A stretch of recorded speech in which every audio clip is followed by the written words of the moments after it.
Hi, I'm Mike Sibley, leader of the James Moore manufacturing team. I'm here with Kevin Golden, one of my partners and a member of the James Moore manufacturing team as well. So welcome back, Kevin. Looking forward to having a really good conversation with you today about roles and transition planning and how to get going on that and best practices. So again, we're going to be talking about business and really the importance of your role, the roles that financial statements and financial systems play in transition planning. But first we want to step back, and we've had these conversations before, but a lot of times when business owners are thinking of retiring, selling, or even passing the business on to the next generation, the planning for this starts really late, 11th hour even. And really, the transition planning should start several years in advance to make sure we can maximize your return and really maximize the opportunity to transition the business. Again, today's focus is going to be more on the financial statements and financial systems, but we want to back up first and just give a little bit of a summary of why it's important and some of the other things you need to be thinking about along the way. So Kevin, if you could, why don't you just talk to us a little bit, why is transition planning important and kicking that off several years in advance? Sure, yeah, thanks, Mike.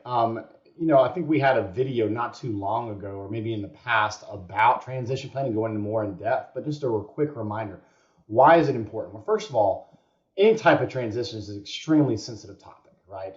It's not just, okay, how much can I sell my business for? Who's going to take it over? How's it going to exist without me? Those things are important, but it's hard to talk about. I mean, think about, for most business owners, have grown their businesses from infancy, right? Or maybe it's been passed down from generation to generation.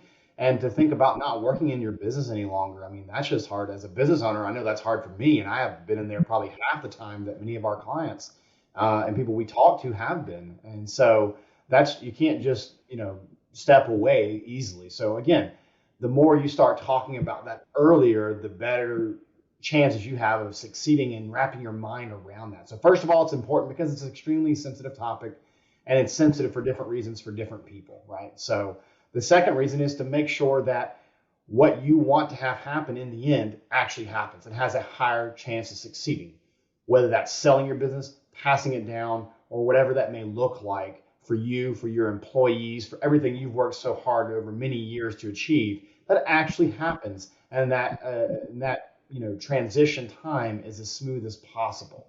Again, today we're going to be focusing more on the financials and selling your business and things like that. But again, that's probably the most important why to it. And then let's kind of recap really quickly. What does this timeline look like, and what are we going to focus on today, right? So again, like I said, first of all, the first step is just to simply talk about it. This needs to happen probably 4 to 5 years out, sometimes even a little sooner, but at least 4 to 5 years out to successfully think everything through, make sure we're making the right decisions, right choices. And again, to simply wrap your head around no longer working in your business and what that may mean for you. So again, probably start having conversations, just preliminary high level conversations, 4 to 5 years out in advance of any sort of anticipated transition. And then, Mike, what about from there? What after we kind of do that very high level preliminary? Yeah, What's our next step? yeah. So one of the things we often talk about is begin with the end in mind. What do you need to retire? What do you need the business to look like? What does the value of the business need to be? What's the money the after tax money that you would need to pull out to be able to live the lifestyle? Oftentimes when you meet with financial advisors and others, they'll say, whatever your lifestyle you're living now, plan on that lifestyle being your lifestyle afterwards, because we don't usually see people cut their spending in half or cut out a lot of the hobbies and things that they like to do. So we begin with the end in mind, and that's why really when we start talking 3 to 5 years in advance, we can say, okay, here's what the value is now. We can get an estimate of that value and say, okay, is this enough? We work with your financial advisors and we say, okay, is this enough for you to retire? And if it's not, that's where the transition planning strategy comes in to say, okay, what do we need to do to get it to the level that you need it to be? So it's really important that we're having those conversations early on and understanding what it is that we need to retire. The other thing is we want to be able to bring in potentially having conversations with key employees, with other related parties. Maybe you have kids that are in the business. Are the kids going to take over the business, or Are they going to transition, with the sale of the company? And those are conversations. Is it possible that some of the kids could be running the company even after a sale, or are they going to take over the company and run it? And a lot of times, uh, if we are passing it down to the next generation, to the kids, there's some training, there's leadership. Can they run all the aspects of the business? Have they been involved in the business? But also, when we start talking about key employees, if a buyer comes in and they don't see who can run the business without you there, that can actually reduce the value of your business as well. So who are the key employees? What is the leadership team? You're going to want them to be able to help in transitioning that business, to give confidence to a buyer, that this business will continue, not only continue, but thrive. And so there's a number of things that we want to plan on. And if we don't have those things in place, that's why we want to start 3 to 5 years out and really start putting the strategy in place to make sure those things are there. So, Yeah. Kevin, going to take it from there. Yeah, no, I like that a lot. Starting with that why. What do I want to see happen? Why do I want to transition? For some people, that answer may be because I want the biggest payout possible so I can live that lifestyle that I'm used to. For other people, maybe not only I can be taken care of, but maybe others, related members or employees they care a lot about and have brought along the way, are taken care of, right? So there's a lot of different whys, and that's going to be different based on each individual and each business. But I really love that. Start with that why, then work your way to what do I need, then work our way back to, okay, now what do I need to do today to start pointing me in that right direction, again, down that 3 to 5 year time frame to successfully transition. So yeah, once you've done a lot of that, now it's time to say, hey, we've talked about why we want to do this, what we need out of it, taking steps along the way.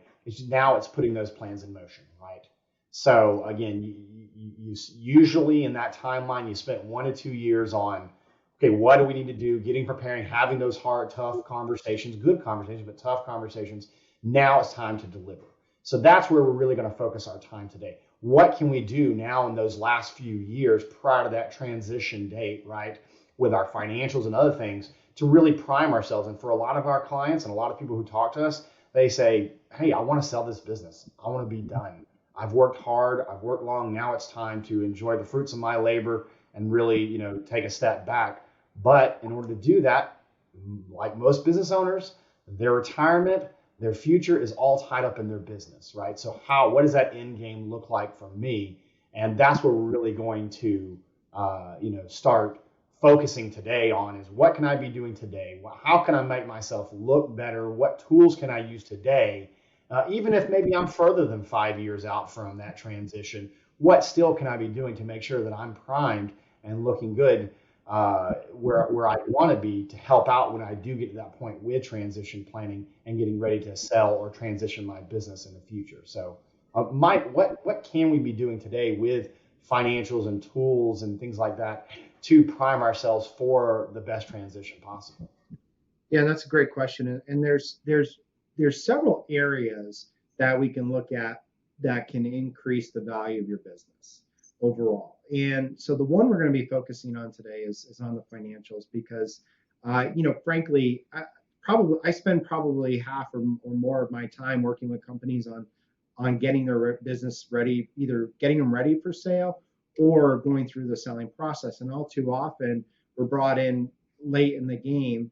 And at that point, it's taking a quick assessment and trying to figure out where the skeletons are so you can work them out to try to put yourself in the best position possible to sell the business. But a lot of times I see a lot of failures in a deal to be completed because of a lack of confidence in the financial statements and the financial systems at play. So backing up a little bit here, when we start the transition planning process, like I said, we begin with the end in mind and we look at, okay, what value do we need? What do we need to look like for a company and a value at the end so we can get the money out that we need to retire? But we're also doing assessments and saying, okay, where's our strengths and our weaknesses?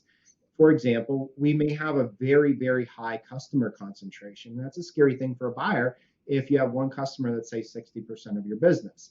That we try to figure out how do we diversify some. We look at management team strengths and weaknesses. We look at your IT structures. We look at your financial structures, and we look at a number of things to say, okay, where are those weaknesses, and let's focus on those weaknesses, strengthen them up, and then we can deliver probably a higher value when it comes time to sell. So getting back into the financial statements and the financials, so what a buyer is going to look for at a minimum is they're going to look back heavily at 3 years. They may actually go back and look at 5, even 10 years, especially if by some chance in the last, say, decade, there was a recession. And why are they going to look at that? Even though it might be years and years ago, they want to see how the business did during a recessionary period. They want to see how resilient was it? How did you bounce back? Where did the business go? How did the customers do? And how you responded. But most of that time is going to be focused on the last 3 years. And they're going to look at it 3 years, even by month. And then in the final, as they're doing their final analysis, they're going to look at what's called a trailing 12. So they're going to look at the last 12 months. And they want to see the consistency in financial reporting. They're going to want to see growth in revenues, possibly, certainly growth in net income and what we call adjusted EBITDA. So EBITDA is your earnings, your net income plus depreciation, income taxes, amortization, and interest. So they're going to want to see those numbers continuing to rise and how you're doing overall. And on top of that, where the business is going. What kind of backlog do you have? What kind of margins are you producing? Are you consistent? One of the things that can scare us, and sometimes what ends up happening, we have a company come to us and they had a great year and created net income like the company's never seen before. And on that 1 year, they want to sell. Well, that may end up proving to be a very difficult situation if you can't prove that you can continue that level of net income. They're going to want to see consistent growth. But if you have that one spike, they're going to, what created that? Why did that happen? Was it a one-time event, or is that something that's going to continue? So these are all things that we need to evaluate. Now, many companies have audits, reviews from outside accountants. And of course, that helps make sure that at that point in time, that you have solid financial statements that are accurate. And that's the goal there. But they may not get into what happens on a monthly basis. And that's why I said that, they're going to look, a buyer will look and see how you are consistently, so they can get some confidence in the level of the financial reporting. And especially if you have this due diligence period that's occurring on and off time, that's not at year end when your audit might be happening. So that's why it's really important to not only look at a point in time, but to look how you're doing over time. So how often are you closing the books? How accurate are the books being closed? Are all your accounts being reconciled? And making sure that you have good, accurate financial statements, even on a monthly basis, will help produce confidence in the level of financial reporting and the due diligence. But let's talk about one of the most significant areas for manufacturers is typically inventory. How accurate is your inventory? Are you doing a periodic physical inventory? Are you doing cycle counts? So that way you can make sure the accuracy of the quantities that are on hand. And that's really, really important. Are you doing checks to make sure that your value, so the inventory, the raw material prices are the most accurate prices that you've been paying in a period of time, whether you're FIFO, LIFO, average cost, or any of these other costing methodologies? Again, the consistency and how accurate that is. Finally, you get into, if you're work in process and your finished goods, you have labor costs to be added and you have overhead costs, and what's your costing model to make sure that your inventory is being accurately costed all the way through overhead being applied properly. What's your overhead pool? So all of these systems become really, really important to the process and to the consistency and accuracy of your financial statements. So these are the financial systems that I talk about. What software do you use? Do you have an ERP, MRP system, or are you using QuickBooks with some add-ins? And it's okay either way, as long as we have an accurate, consistent process that someone can come in, they can evaluate it, they can do their testing and say, yeah, we feel good about the numbers we're seeing. I can tell you over the last several years, I've had several clients who had difficulty selling the company because of inventory and inventory quantities and costing not being accurate. And then, and if your inventory is not accurate, your financials, your net income's not accurate. And if they can't get confidence in that, you're either going to get a very low valuation if the deal even goes through, or the deal's not going to go through. And sometimes it can take another 2 to 3 years of working through the inventory to get it to a good spot. So that way you have a really good solid trailing 12 that a buyer would be willing to say, okay, I'm very confident in. So, these are the things that you can be looking at and evaluating many, many years. In fact, if you're 20 years from selling, these are all the things that I listed out before are things that can make your business more valuable now. And generally speaking, if you're making your business more valuable now, chances are you're more profitable. And if you have good financial systems, you're getting accurate financial data and you can make better decisions. If your financial information isn't accurate, you might be making decisions based on very poor information that could be leading you down to make more decisions that make your business less profitable in the end. So this isn't just a tool for making your business more valuable down the road and making sure that you get through a deal, but this is also something that can make you more valuable now and most likely more profitable. And if you're not profitable, at least you can dig into why am I not that profitable? So Kevin, that's a very long-winded answer to why it's so important. You can tell I'm pretty passionate about that because this is where I see a lot of things, a lot of these deals go wrong. Well, and it's again a great reminder that there's a lot that goes into these conversations, whether it's looking at financials, having those conversations with key people, or just simply going through the process. Guess what? Unless you're an entrepreneur who sells your business every other day, or you're in some sort of PE group, you probably don't go through this very, very often. And so it's just, again, it's not something you want to find out at the 11th hour. Oh, we didn't do that. Oh, we didn't check this box, dot, dot, I, cross that T.